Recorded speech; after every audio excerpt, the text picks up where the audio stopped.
Welcome back, folks, and thank you for joining us for another soul-driven interview. Today, I'm very excited to introduce you to Dr. Craig Wright, a native of Baltimore, Maryland, where he studied religion and philosophy in his youth as a member of the Baltimore Ethical Society. He holds degrees in psychology and metaphysics. He is an ordained metaphysical minister and a certified metaphysical practitioner. Welcome to the show, Dr. Wright. Hello, Anna. Thank you. Thank you for having me. Yeah, I'm so excited to have you on and to nerd out about numerology.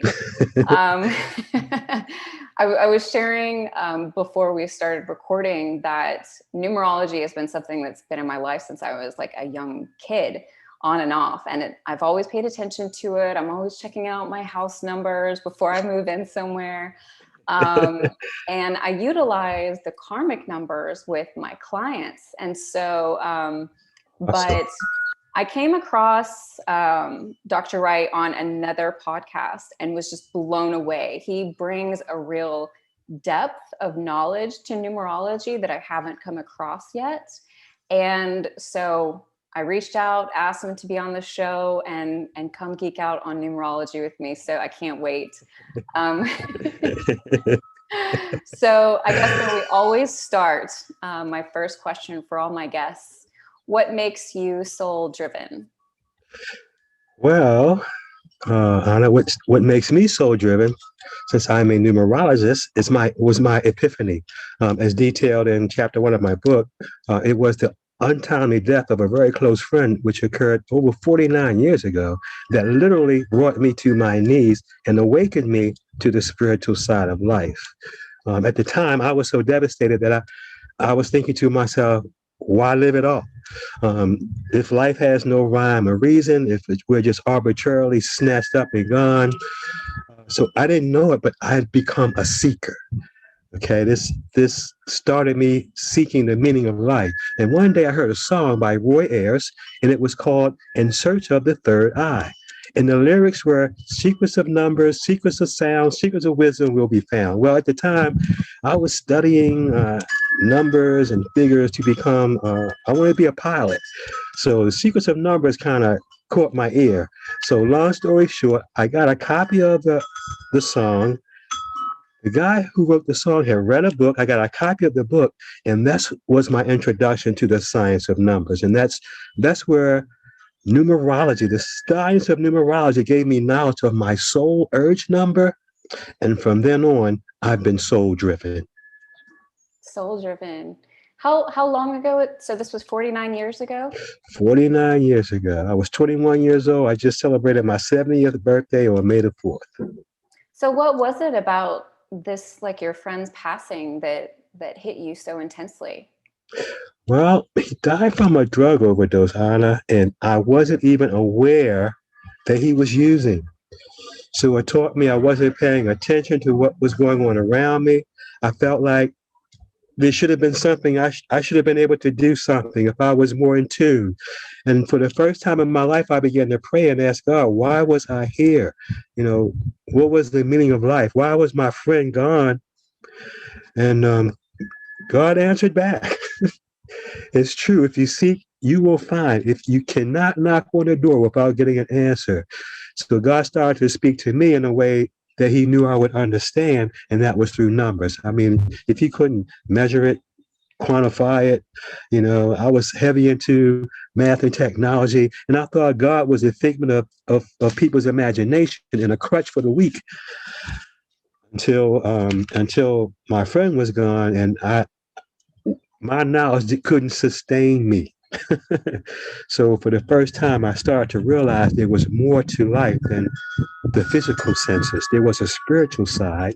In fact, I discovered numbers were different from figures. This is what the study of numerology taught me, that numbers were different from figures, and that numerology readings are tools that allow us to see ourselves as the living word. So I began to study and really get involved. So what do I mean when I say numbers are different from figures? Well, if I hold up a pen and I say I have one pen, that's a figure. That's a quantity on the physical plane. But if I look a little closer and I say, scripto pens are number one, Now I'm no longer talking about a quantity. The conversation is switched over to a quality. And that's the difference between figures and numbers. I discovered when I read In Search of the Third Eye, The Secrets of Numbers, that numbers reveal spiritual qualities. And man, that was such a relief to let me know that the physical world was not all there was. It began my search into spirituality. It led me to search all the different world religions, and I discovered that, like music, numbers are a universal language. It doesn't matter what you call God, Allah, Buddha, Yahweh. Um, Yeah, it's really all the same. The creator is real. Exactly. So were you always Exactly. into numbers then? This was always a I was always into figures.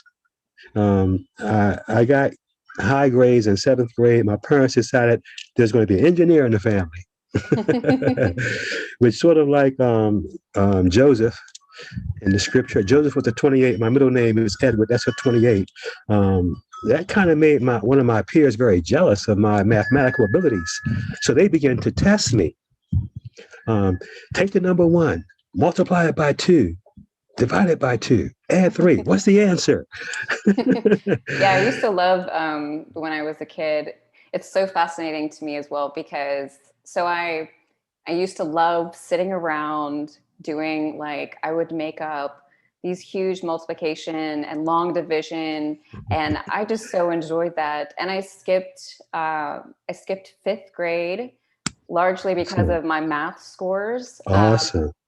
And then I got into high school, and just, quite frankly, I switched, I decided to focus more on being cute than being smart.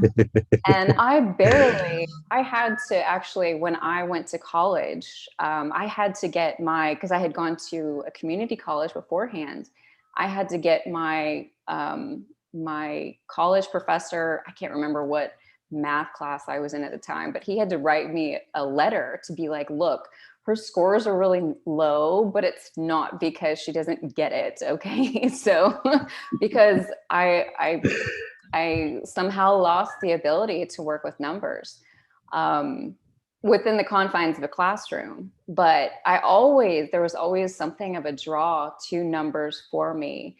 And I remember as a young girl as well, because I've shared on this podcast a couple of times, but I really was born into this lifetime knowing God. And when I would sit around with my Bible as a young girl, the numbers that were in the Bible were always of interest to me. It was like, why these numbers, Yes. What was so special about these?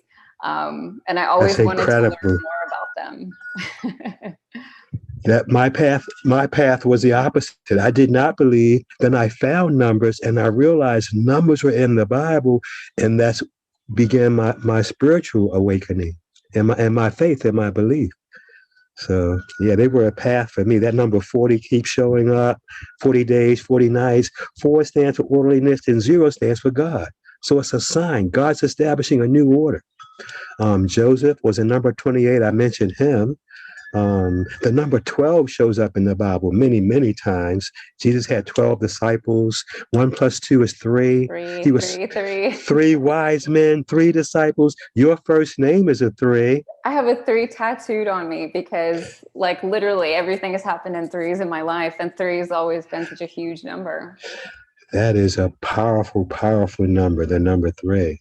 It stands for youth, expression, and from the story of Christ, we find out it means spirituality and also abundance. Abundant living comes from the 3. So you're here to spread sunshine and joy. I do. For the most part, I'm pretty successful. While we're on the topic, I had mentioned to you right before we started recording, but I read last night in the Gene Keys that 37 was Christ's number in the gematria, like Hebrew numerology. I was curious about that because 37 has always been my number. Like my email address, annahendricks37@gmail. like 37 has always been my jam because 3s and 7s, but I was just really curious. Do you know about that, or have you? I can tell you about the 37, but I can't address the source that you are referring to. Yeah. But the 37, 3 stands for expression. We just talked about the 3. 7 is a number of faith. On the seventh day, God rested. So 7 stands for faith and being still. The scripture tells us to be still and know. So the 37 means you have the ability to be still, to intuit God, but you also have the responsibility to express and share your findings and to lead others. 3 plus 7 is 10. 1 stands for leadership, 0 stands for God. So And 37, beginnings, right? yes, new starts, new beginnings, and leadership. Martin Luther King Jr.'s birth path was at number 37. 1 plus 15 plus 1 plus 9 plus 2 is 7. So it's a number of the spiritual leader who's gifted vocally. I love that. Well, I've heard, I mean, like, you know, there's angel numbers and there's all of these,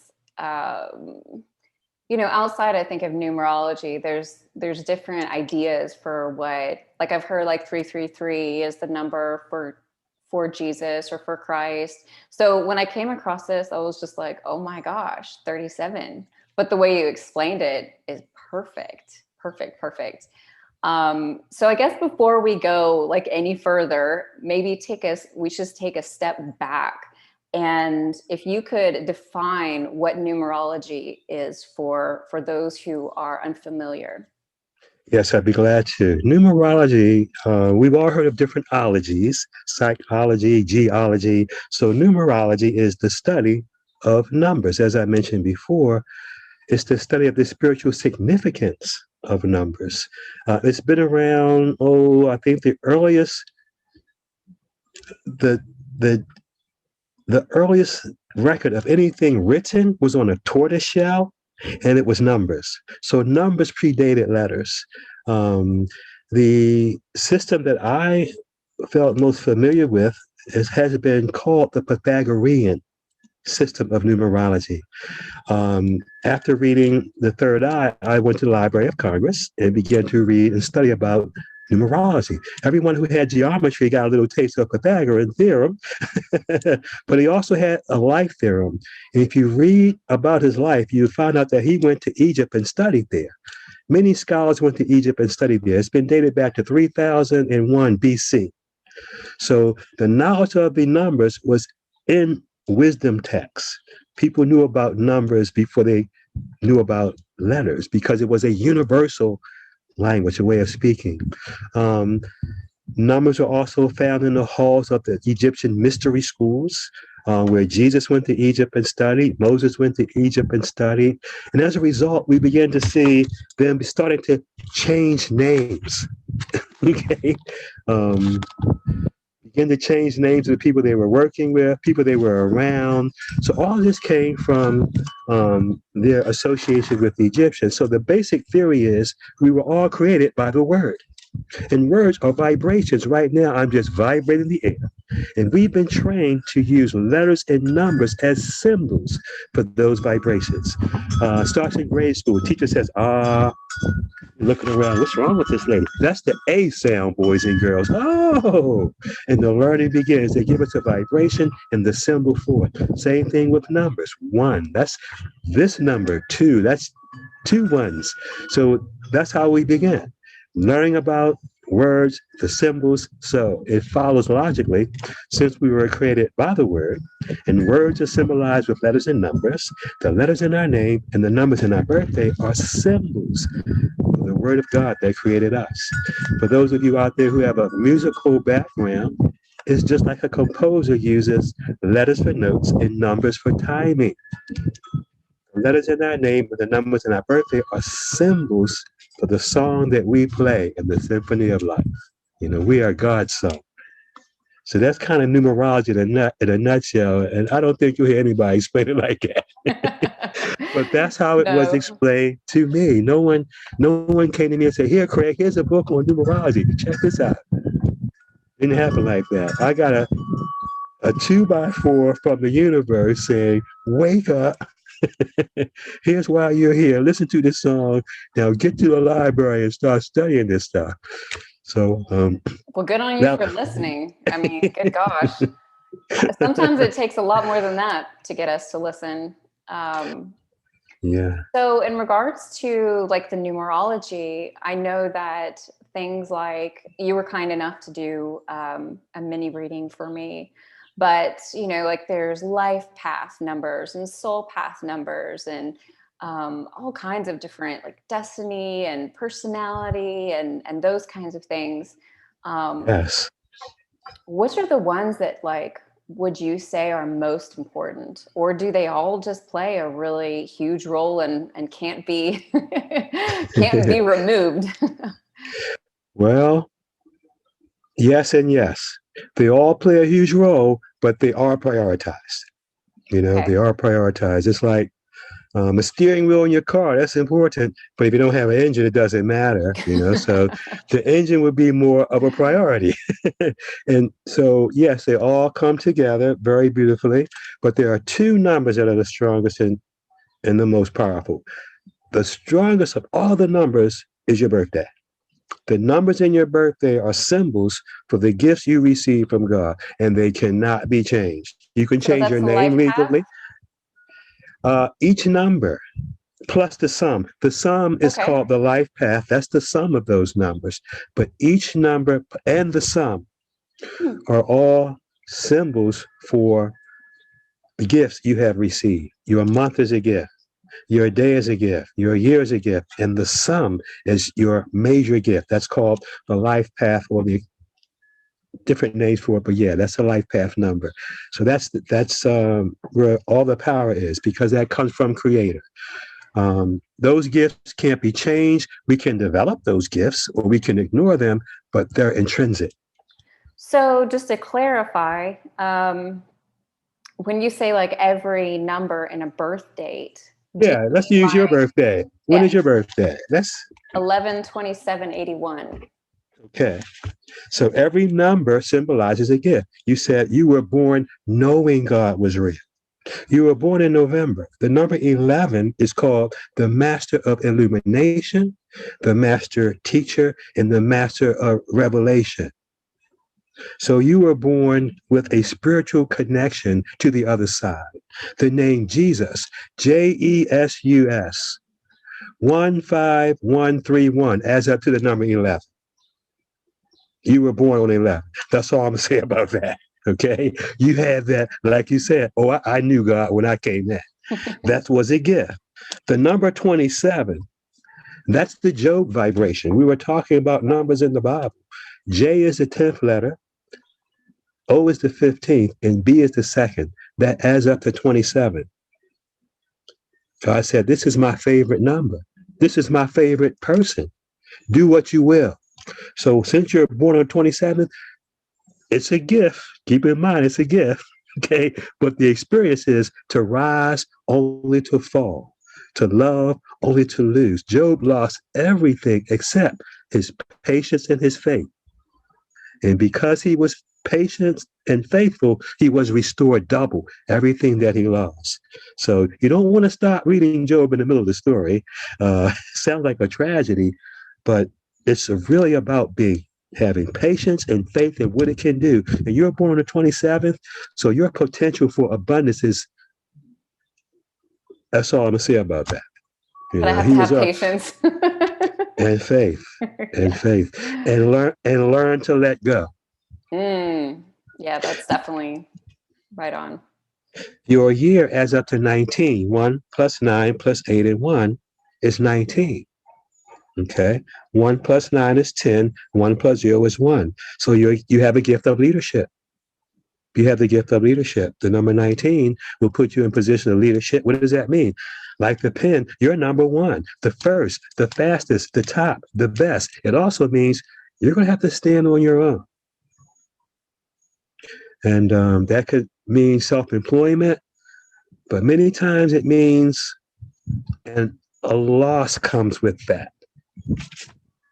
That a structure that you're leaning on and holding on falls down, and you have to stand on your faith and your patience. So unto whom much is given, much is expected. Astrologically, the number 19 is a symbol for the sun. So you have the gift to nurture or destroy. That's power. The gift to nurture or destroy. So if you're out there listening, you want to stay on the good side. Throw a little levity in there. So let's add it all up. let's I usually stay home on those days, FYI. It's better for everybody. So 11 plus 27 plus 19. That's 10, 17, 2, 3, 4, 57. Right? 10, 17, 57. 5 plus 7 is 12. 1 plus 2 is 3. Now, the number 57, okay, that kind of goes along with that Job energy. You came here to experience things that would destroy most people and share your experiences. And by people listening to what you survived, they'll get up and keep moving. They'll say, what? I feel so bad about feeling so bad. I need to get up and go. So you came here to inspire others by going through drama and trauma, and your soul is so strong like Job, you can go through it, come out on the other side and say, look, everybody, this is what happens if you can believe in God. Look what I went through. You can too. That's your birth path. That's the most powerful number on the chart. That's what you came here to manifest and demonstrate. And nothing. We can change the degree or the scope of our influence by our choices, but nothing can stop you from manifesting that. And nothing's going to stop you from going through those situations and coming out. What you do with it, that's up to us. Yeah, for sure. That's always the birthday also reveals the challenges that we're going to face in order to manifest these gifts. And you find those by subtracting. Your first one is, if 11 is a 2, 1 and 1 is 2. If we subtract 2 from 9, which is your day of birth, that's a 7. So your first challenge was to awaken spiritually and have faith. That number 7 is a challenge. It showed up in your birthday when I said Job had faith, so he was able to withstand certain things that would destroy most others. Well, that's your challenge, to have faith in your early days. And you did. You just espoused that. Oh, I knew God was real. The second challenge, because the 27, remember, and I'm not saying this because I believe you're searching for wealth. In fact, most 27s don't. But it's going to come to you because of who you are. Because you are a giver and have given and given and given and given without reward, God's going to trust you with abundance. That's just what the story of Job is all about. It came back double. Everything he lost came back double. So the 27 means you're a philanthropist. And the challenge, when we subtract your 1, which is your year, from the 9, which is your day, the challenge is the number 8, which means studying finances, how to invest, cryptocurrency. Yeah, I'm knee deep in all that right now, for sure. Outstanding. Outstanding. You see, when you're born on the 27th, angels are flying by with a big bucket of cash waiting for you to get ready, so it doesn't just blow you over. Yeah. So when you have that wisdom and that knowledge, it will be the universe will release it to you, and you're going to solve a lot of ills and put it in the right places, and you won't be tainted by it. But we still live in a material world, so we have to get in there and study it and learn the mechanics of it. Yeah, for sure. Yeah, when I was younger, it would have been a mess if I would have gotten a ton of money. Just because, I think I've always felt like, I was told when I was young by a woman who had come in to a place I worked, and she said, I can't remember what she asked me. She asked me like my name and I think my age. And she was like, she told me all of these things that were just so dead on true at the time. She was like, you will never have to worry about money. You're like a magician. Even when you get down to the very last bit, more will appear. And I think that gave me a little bit too much impetus to, you know, to not be, or to not be too concerned with money, I would say. Mm-hmm. So I wasn't ever the girl that would go shopping, but I was the girl who would jump on a plane and go on a trip. You know, I wanted the experiences, and I wanted to just experience life. A lot of 27s have an affinity for the Far East and things from the Orient. Oh man, yeah, I was so obsessed with like Chinese and Japanese history when I was younger. I have a minor in history, not because I ever wanted to, just because I love history. I just, you know, I can't get enough of it. So your final guess. Okay. One more. Okay. Is the number 1. You were born to lead. You were born to lead. Yeah, my family number is 1 as well. Awesome. Which I have a lot of very colorful people in my family. So when I learned that, I was like, of course. Because we're all like bowling each other over to get to where we're trying to go. Numero uno. Yes, number 1. Oh, so much arrogance in my family. Have you ever looked at the word money? For those who are listening who don't have a conversion chart, every number is assigned, every letter is assigned a number based on the alphabet. So M is the 13th letter. 1 plus 3 is 4. Okay. O is the 15th letter.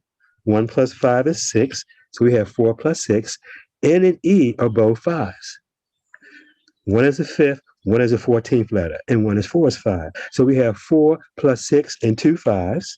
And finally, Y, the 25th letter, 2 plus 5 is 7.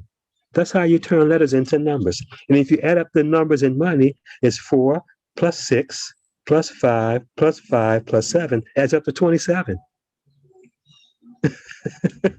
Oh my. Well, that's cool.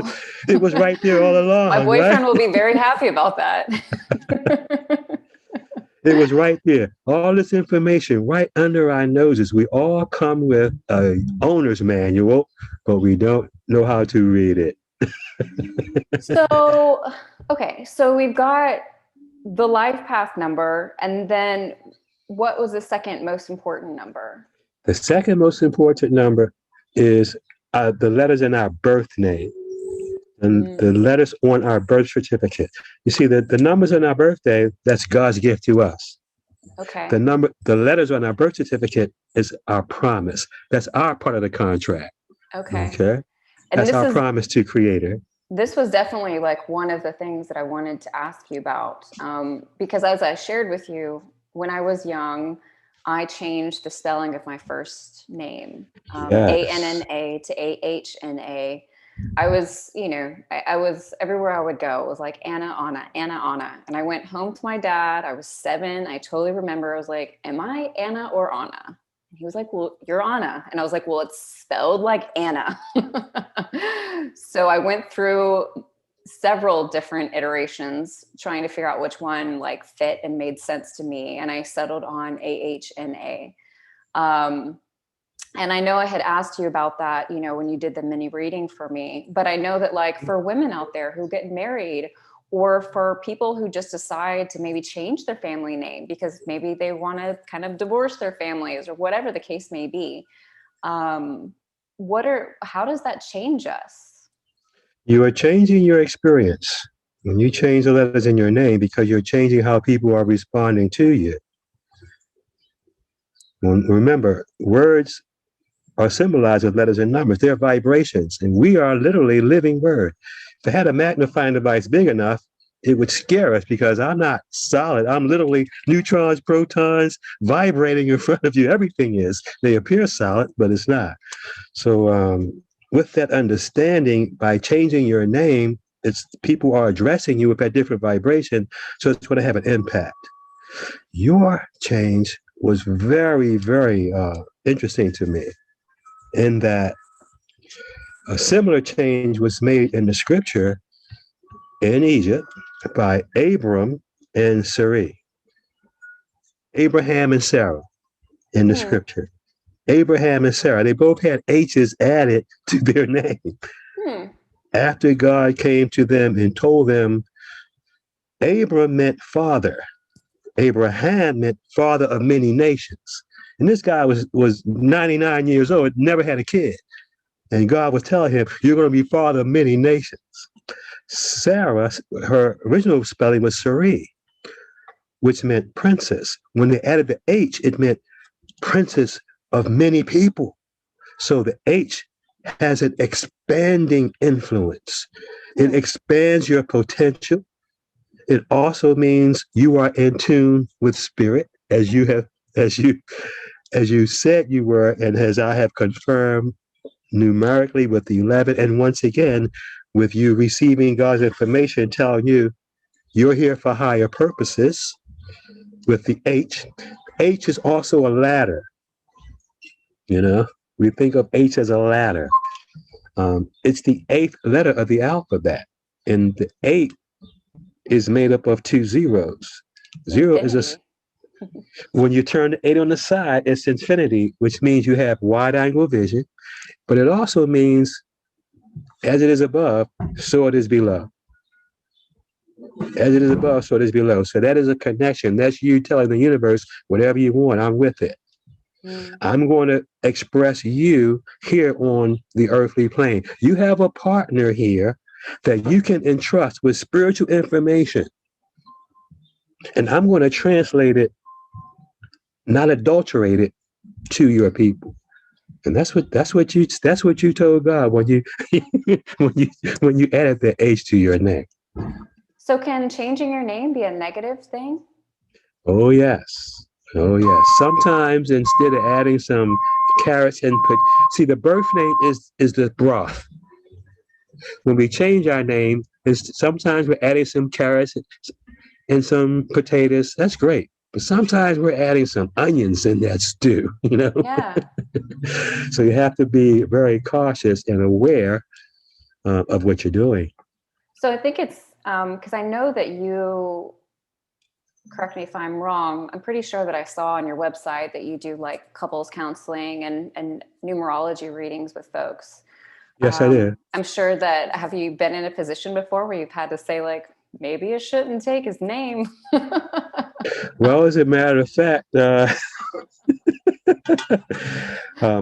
I have been in positions like that, but not in that context. I've done readings for folks and I've seen challenges that they would have. So I would speak of it in terms of, here's how you can address this. Here's how this is probably going to pop up. This can be a way to deal with this situation. You know, but from people an empowered standpoint, then. Exactly. Yeah. Exactly. I never, and it's very important. Spirit made this real clear to me early when I was entrusted with what I consider a gift, that I should never use the word should. Yeah. I never do that. I lay it out. I tell people, here's what it is. Here's what's going on. You decide. Yeah. So, yeah. And I think all numbers can work together. Just imagine a song where everybody's singing the same note. Wouldn't that be boring? Well, the great. more notes. No, sorry, I didn't mean to interrupt you. Go ahead. Oh, that's okay. The more notes, the more harmony you have. You know, there are different notes, but it sounds so much sweeter. So everybody said, "You're not like me. You don't think like me. We're on different wavelengths." That's right. God It'd be loves so variety. boring if we all were the same. So boring. Like, exactly. I mean, I don't really need I thought it was hilarious. So I haven't shared yet, folks. You touched on a little bit, of course, that you've written a book. It's called It All Sums It Up, correct? It all adds up. It all adds up. Okay. Uh-huh. But I loved the part of the book where, of course, it talks about harmony, you know, with compatibility in relationships. And I was looking at my partner and I's numbers, and I thought it was interesting because both of us, like, both of us have like our life path, our destiny, heart desire numbers are the same for each of us, like all the same. Not like that's amazing. both of us have the same numbers, but so he's a 4, his life path, but like his destiny and heart desire numbers are the same. They're both 4s, and mine are all 3s. But I had to laugh so hard when I read the description of 3s and 4s, because it was like, yeah, this is us, oil vinegar. Hello. But it's great on a salad. Well, I mean, you know, the thing is that the type of person I am, I've always enjoyed a challenge in a partner. I've always enjoyed, you know, it's just kind of the way I look at life. You don't learn things from people that just agree with you all the time, right? And you don't grow with someone who's just exactly like you. So I've always enjoyed partners where it was like, you know, we got to figure this out, right? And fortunately, I have a partner who isn't scared of, you know, the uncomfortable stuff. Like I'm not either. And so our relationship it's been a spiritual partnership for sure. But I was laughing so hard when I was reading that.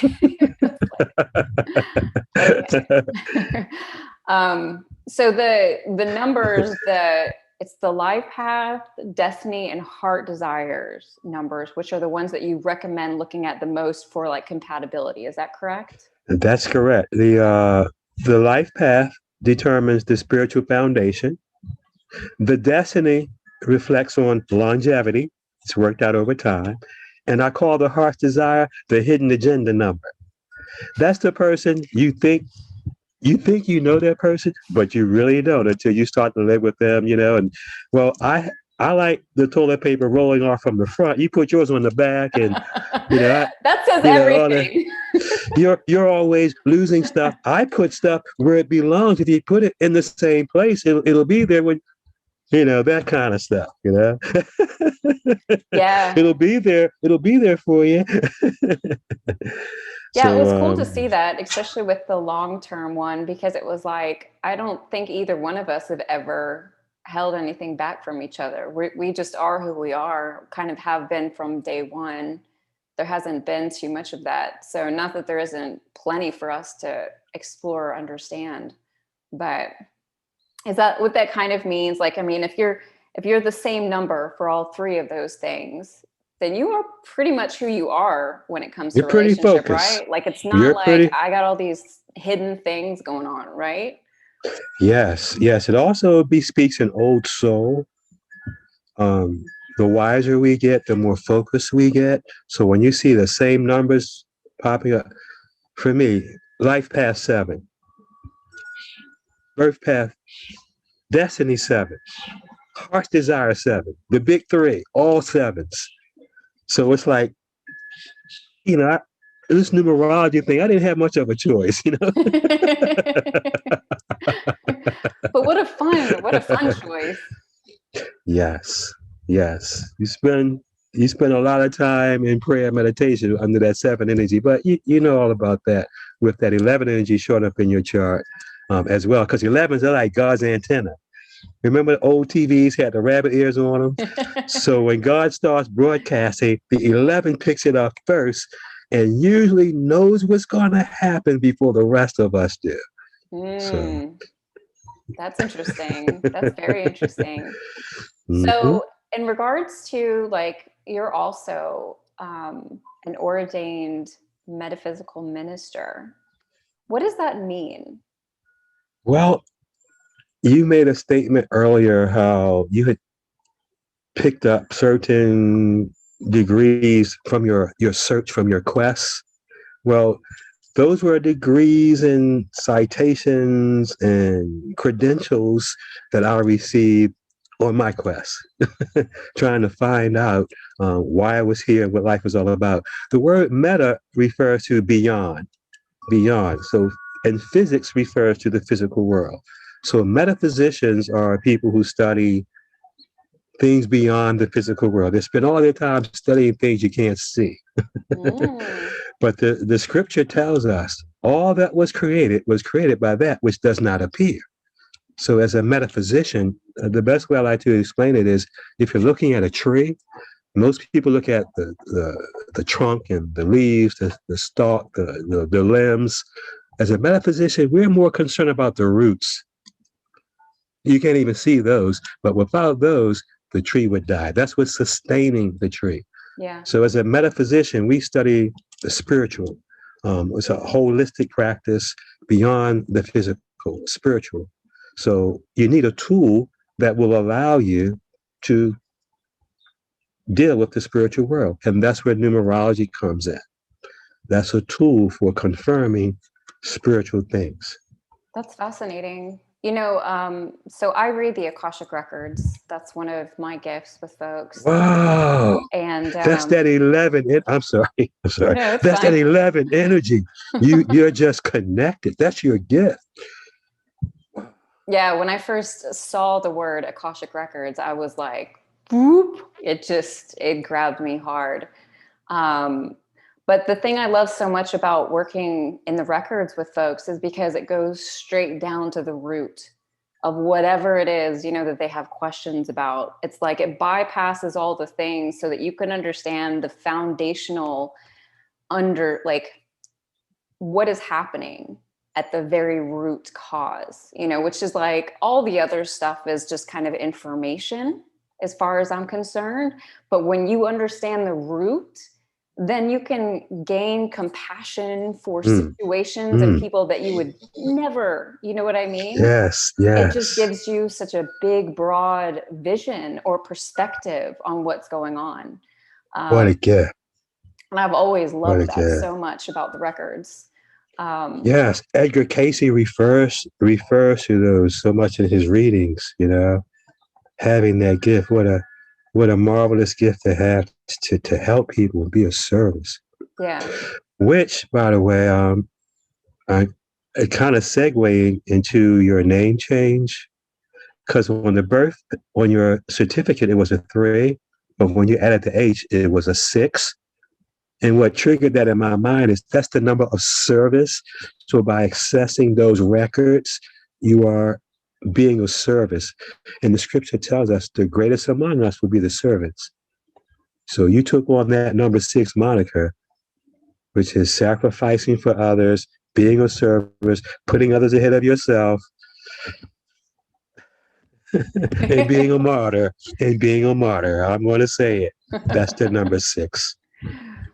Yeah, that's a good change. So in regards to like numerology, I mean, you can use it for anything, right? Like homes and businesses. What are some of the things that folks come to you searching for help with that are kind of maybe outside of, their typical, like just learning about themselves? Well, recently, in light of the pandemic, when everyone had to be still and know, I've been getting a lot of calls, people for readings. Their routine is stopped. Their definition of themselves has been disrupted because they're not caught up in their work and performing. So people have been contacting me for readings. Who am I and why am I here anyway? And what I found is my test has become my testimony. So people who are searching for the same answers that I was searching for are now coming to me for the answers. So God is just so good. So they want to know who they are. So I get a lot of questions about that. A lot of entrepreneurs, they'll contact me. A lot of people in real estate, they'll contact me. What's the best house to buy? Which one is going to bring me the most profit? Or where should my office be? If I'm going to do this, what's best for me? So those are the main things. Who am I? Why am I here? Entrepreneurs wanting to know the best move that they should make when they're about to spend their money. And then after that would be forecast. People want to know what's coming up, What season is it? For all things, there's a season. I tell people, I'm not a fortune teller. I can't look at a crystal ball and say you're going to meet someone with a pink carnation. There are people with that gift, but not me. Numerology will tell you, okay, it's springtime. It's time to plant. But you can plant any seed you want. It doesn't rob you of your free will, but it will stop you from trying to plant a garden in January. It's not going to thrive. So readings, forecasts, consultations, what should I do and when should I do it? We get a lot of calls like that. Yeah, and I'm glad you brought that up, because I wanted to ask you about the forecasting, because you had said, in your book, I was reading that, how numerology is like second to none with forecasting. And I started utilizing, I don't know how it was that I did not stumble upon like your yearly number before. 2020 would have been so infinitely easier for me if I would have known I was in a 6-year, like I was, that 6 is all about that balance between work and family. And I was just trying to work like crazy and things were just falling apart and I didn't understand why. And, but it was so cool when I like mapped back like the last, whatever, I think maybe 12 years of my life or something with numbers to see like which, it just blew my mind. And now I use it like with my clients, like that's something I help them with. I mean, I with my friends and family, because it's just like, it makes it so much easier for you to understand. And then like your month and then your freaking day. Like I hadn't even thought about day. And when I was reading your book, and so I was like, okay, I'm incorporating that now too. Awesome. If you look at Pentacles, you can do the same thing with a day, month, day, and year, and break it down to every 6 hours, every four cycles, every 6 hours. That's just for you. Listeners, you probably won't understand what I just said, but well, I can explain it to you. I did want, there's so many different things we could talk about, but I did want to ask you about the karmic numbers, because I love utilizing those again when I'm like talking with my clients. There's a session I do, life purpose and spiritual guidance session. It's like astrology, numerology, and human design. And where I primarily focus there with the numerology is on their karmic lessons and then on their yearly number just to help them, but I would love to get your take on karmic numbers and what role that they play in our lives. Because of course, like, I don't know, when I first saw karmic numbers years ago, it was kind of like, oh gosh, like it freaks me out a bit. But, like anything, you can look at it from an empowered standpoint. But I'd love to hear your take on karmic numbers. Well, you kind of summed up my take really nicely there. I have a class where I say, challenges in karmic numbers, turning your stumbling blocks into stepping stones.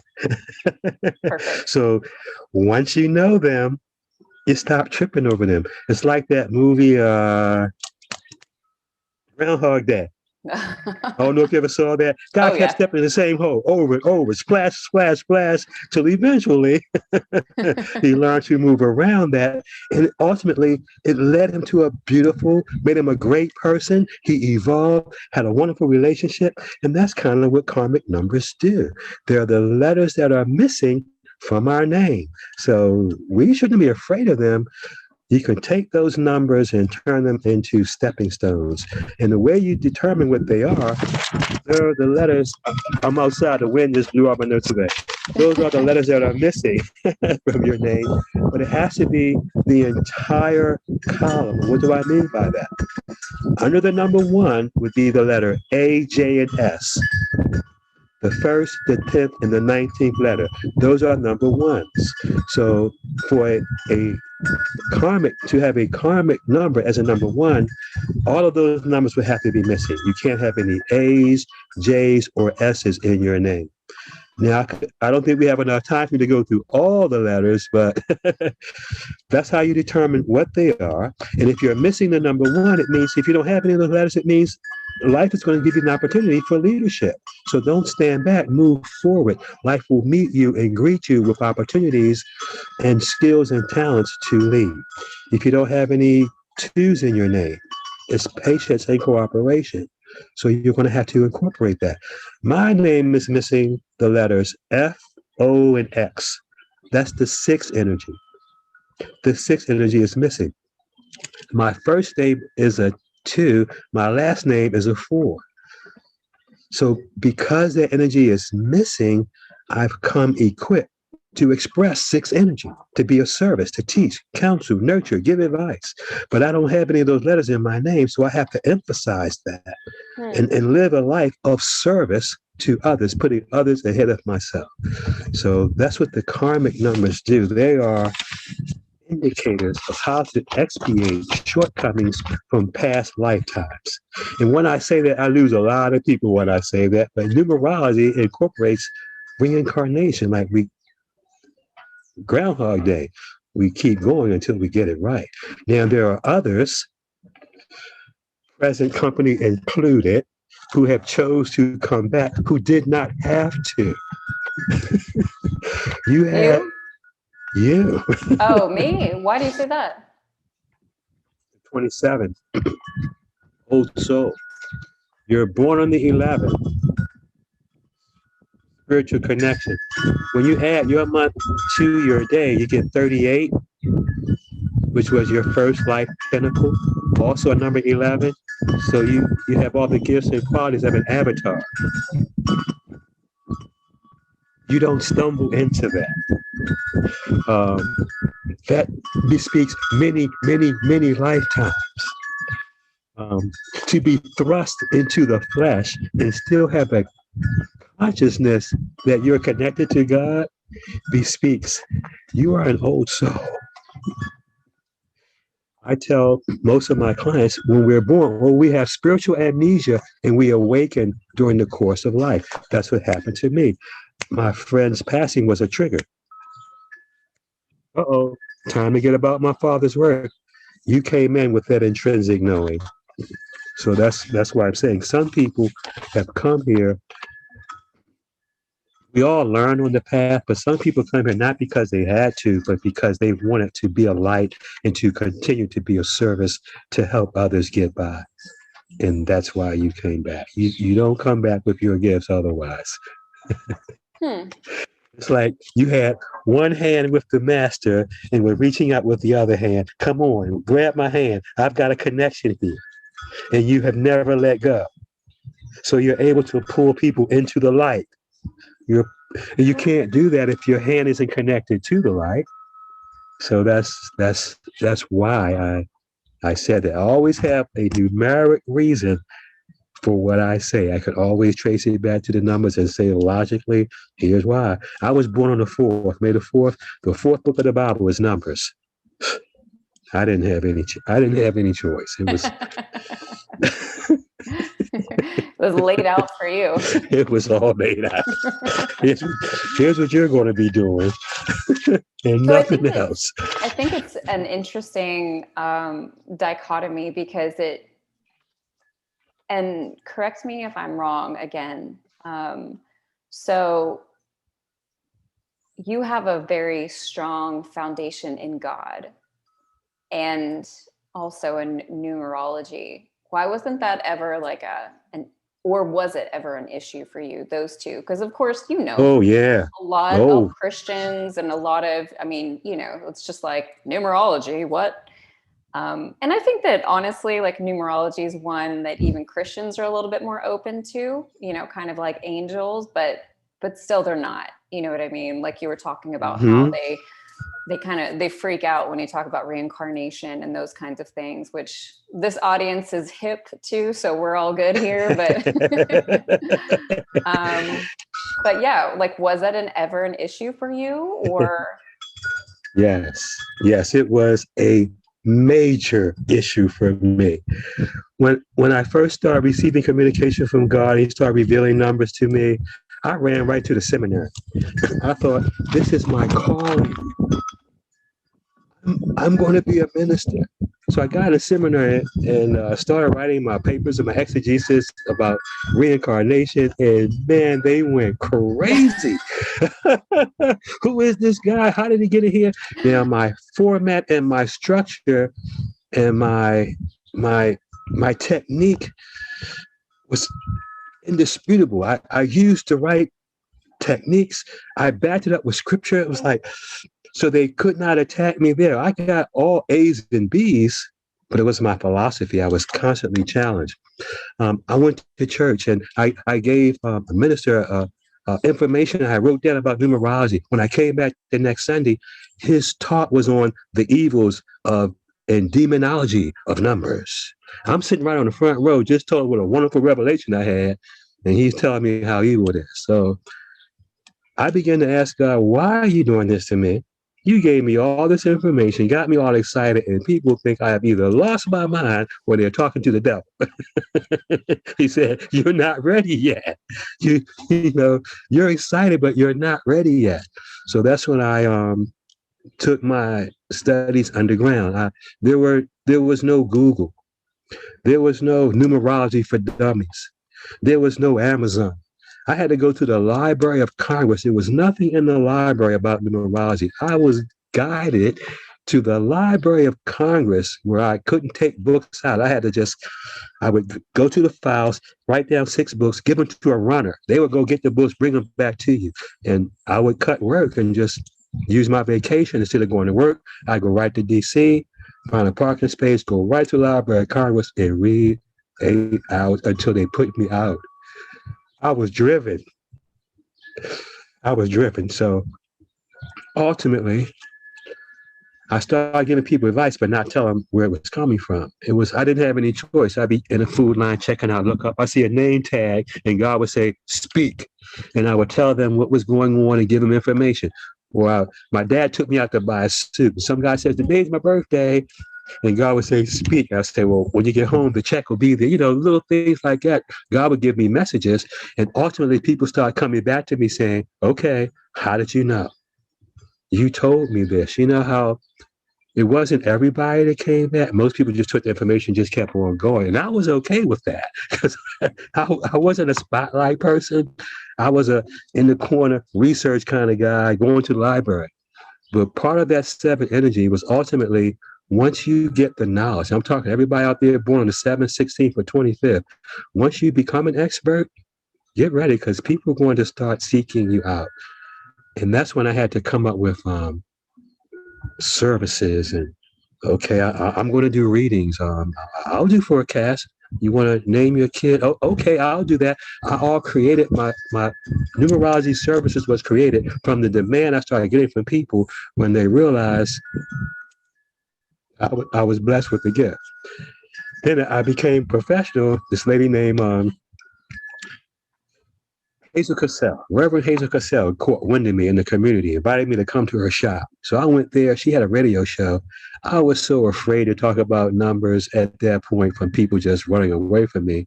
I just sat there and talked about how I loved the show and I enjoyed listening to her. And she said, that's great. I'm glad you came by. I want you to come in. And I heard you do something with numbers. I was like,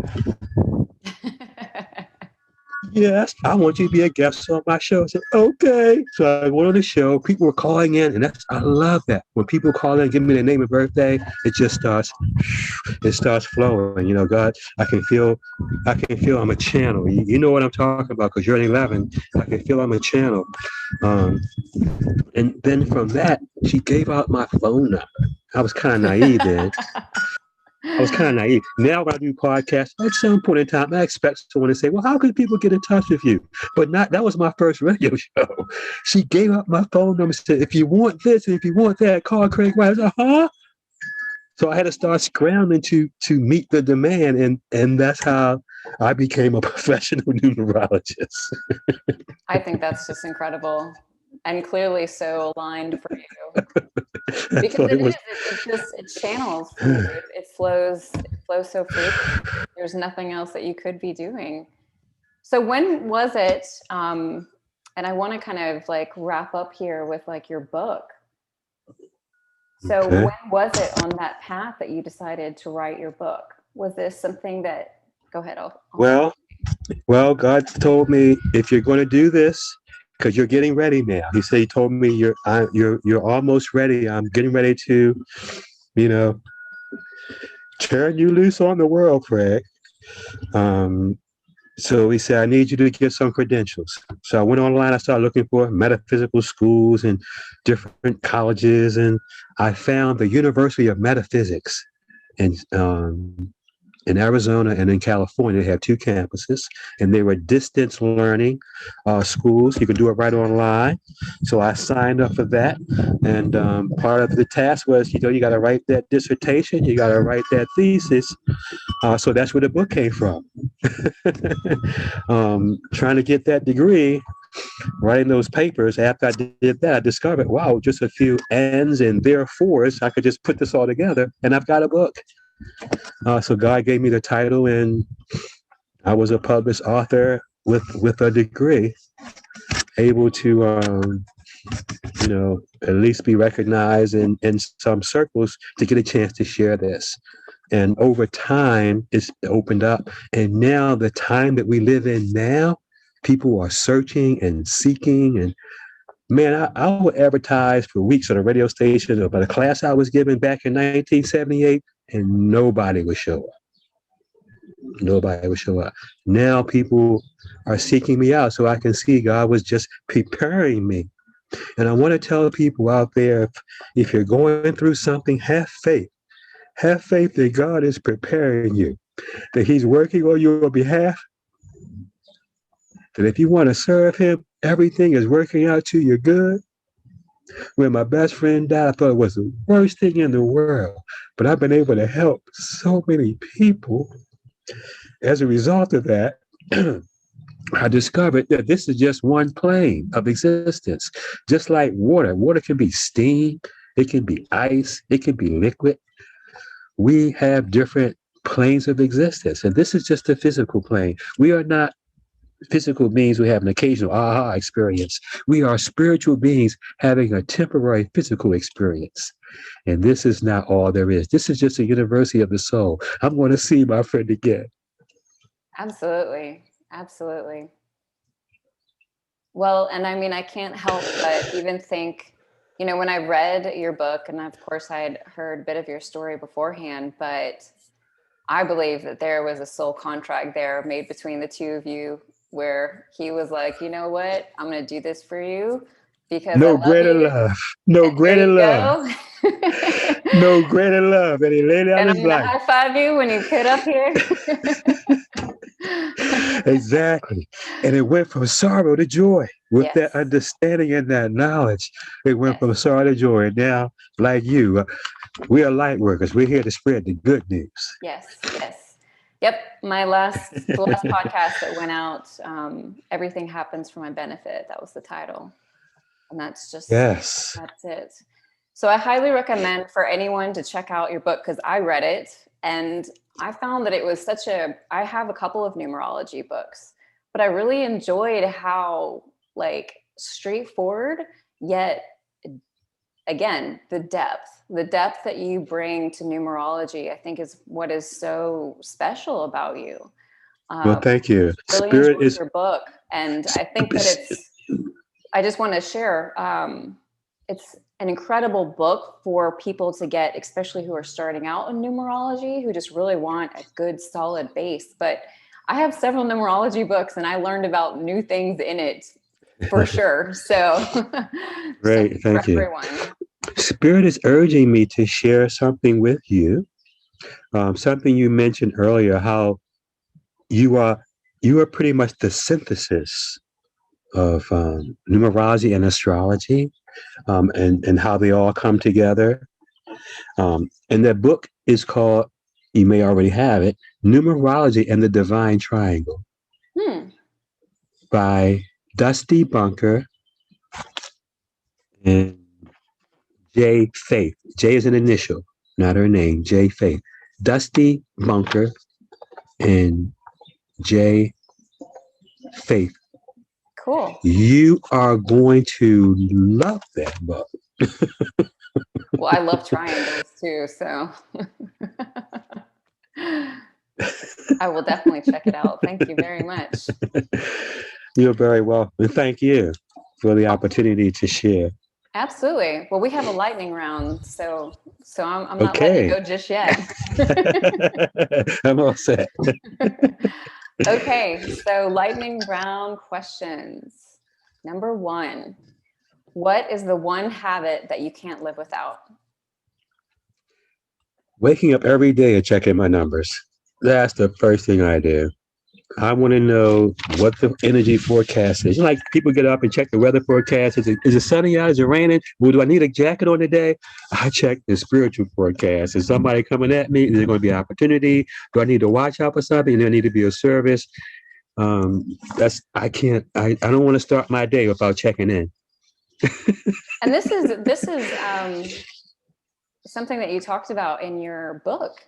So for folks who want to do that, you can definitely, if you pick up his book, then you'll be able to pull yours as well.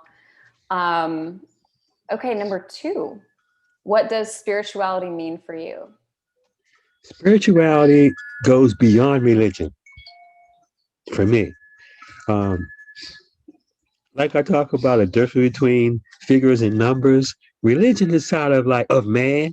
You know, I've been to churches where you have to have on the right colors. You got to wear the right suit. They have a lot of right laws. And it depends on who the minister is. When he's gone, another one comes in. I'm in charge now, you know. So to me, spirituality is what the people religion were based on were spiritual people. You know, when Jesus said, these and other things will you do, he was telling us, I'm the example. Don't call me Father. We have the same Father. But when you go to church, they start elevating him, telling you, worship him, you'll never be like him. Exactly the opposite of what he said. So I'm like, religion is of man, but spirituality is a little deeper than that. Okay? Doesn't matter if you do 3 Hail Marys or if you say, if you pray facing the east, what matters is, are you living by those principles? Are you being kind? Are you being loving? Are you feeding the poor, the sick? And I studied all the world religions in my search, and those were the ties that bind. All of them teach that. But we've had holy wars. Can you believe that? Just that term just doesn't make sense. How do you have a holy war? That's ego, arrogance, pride, religion. Mine is better than yours. None of the religions teach that. That's our part. So to me, spirituality is living by spiritual principles that transcend religion. One love. The Rastafarians say it best. One love. One love. Okay, number 3, what is your advice to anyone who's looking to find their purpose? Purpose. Each of us has a contract with Creator, and we're here for a reason. You can find your purpose. Your purpose is going to involve 2 things. It's going to involve your gift. It's going to involve your promise. Okay. If you see someone, for an example, and they're dressed in a police uniform, okay, and they have a badge, then you would expect them to solve a crime. So the gifts you have kind of determine what you're going to be doing here. So it's all tied in. So if you have the gift, as you do, of being the master illuminator and master teacher, then your purpose is going to be to use that gift. But you can do it many ways. So you have to turn to your name to see how you're going to use that gift. Many 11s are teachers, but some don't work in the classroom. They're all teachers, but all of them work in the classroom. So you can express your purpose may be to be in a classroom. That would come from your name. So your purpose is tied up in your birthday and your name when you put it together. I call it your blueprint and your toolbox. And you got a toolbox, you got a blueprint. And based on your tools and what your blueprint says, that's what you build. That's your purpose. Okay. That's some good information there. So if you add your birth path and your destiny number together, that's your purpose. Adding them together. Okay, there we go. All right, so I'm torn. Well, okay, so because we have, and I have to ask you this, there's no way that I can't not. It just came back to me. Because right before we started recording, you were going to talk to me about, like, I think the numerology of soul driven. And I was like, no, we have to record. So you have to tell me before I ask you the last question, before I forget. Well, I was actually talking about the number 27 when I was talking about that. But when I believe I was getting into your soul number, which was the number 9, when I was talking about you were soul driven. But if we look at the word soul driven, the title for your podcast, we can look at that. My apologies. I misunderstood you. It's okay, because it's going to all dovetail. The vowel total in soul is a number 9. O is a 6. U is a 3.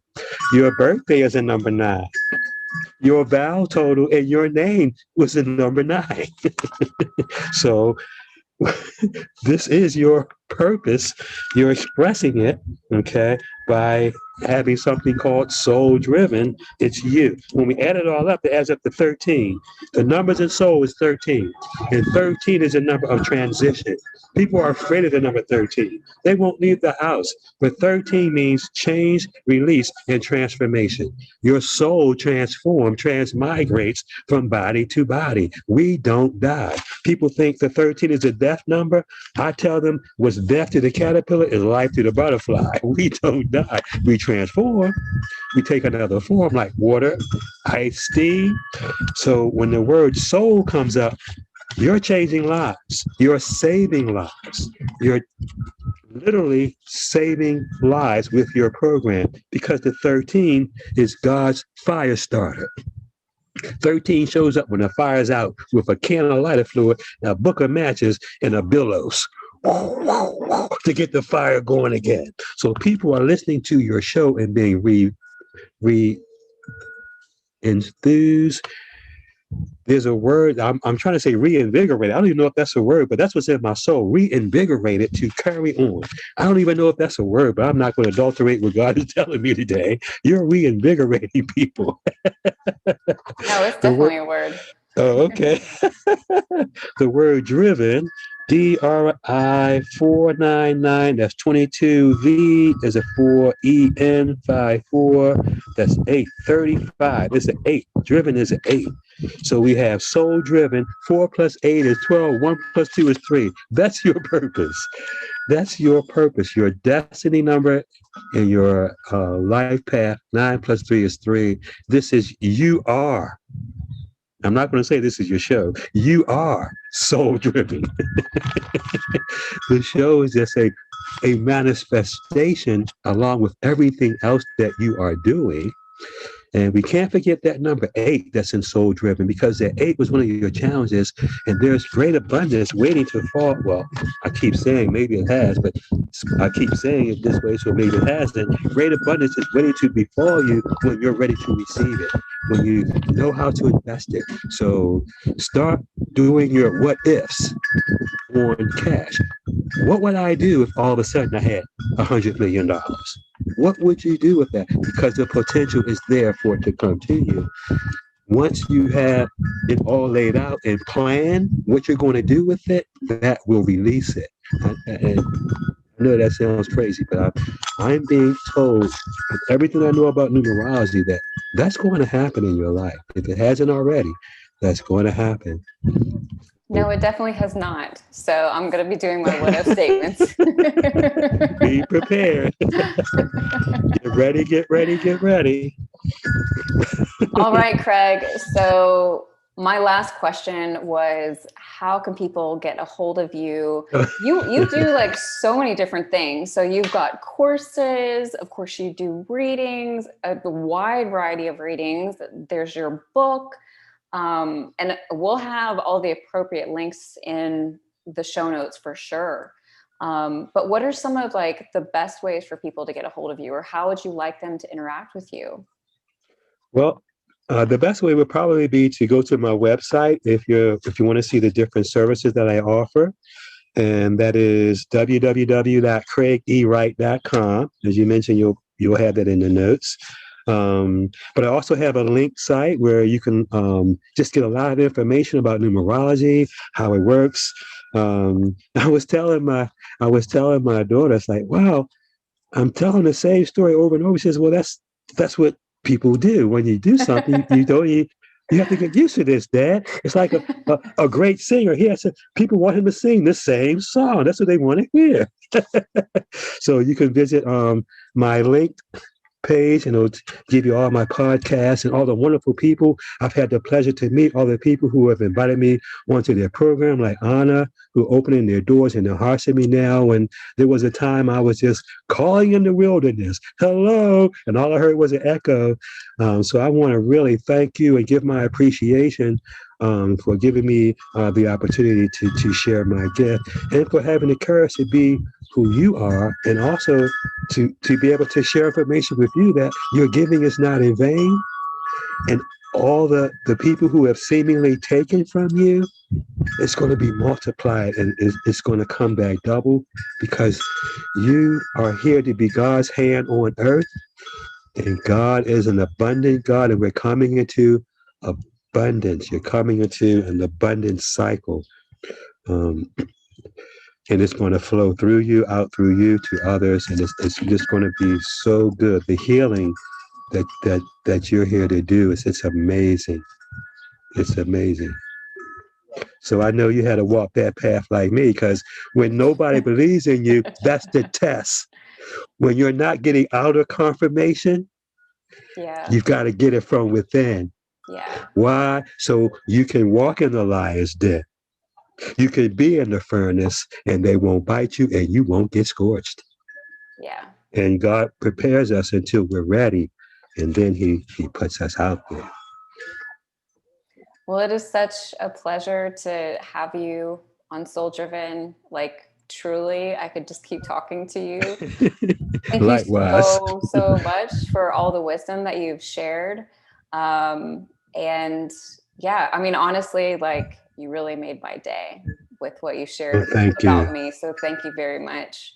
Thank you. It is much appreciated. And of course, you are an instrument. Exactly. So we're pleased to have you. Thank you, God. Thank you, God, for this opportunity, bringing your service together to shed your light. Absolutely. Thank you. All right, folks. If you were inspired by today's interview, make sure to leave us a review on iTunes and subscribe.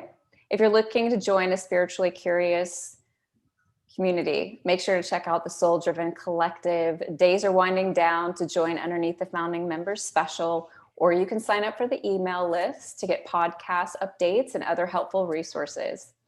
Whatever it might be, don't forget, when you invest in yourself, the world benefits. Until next week.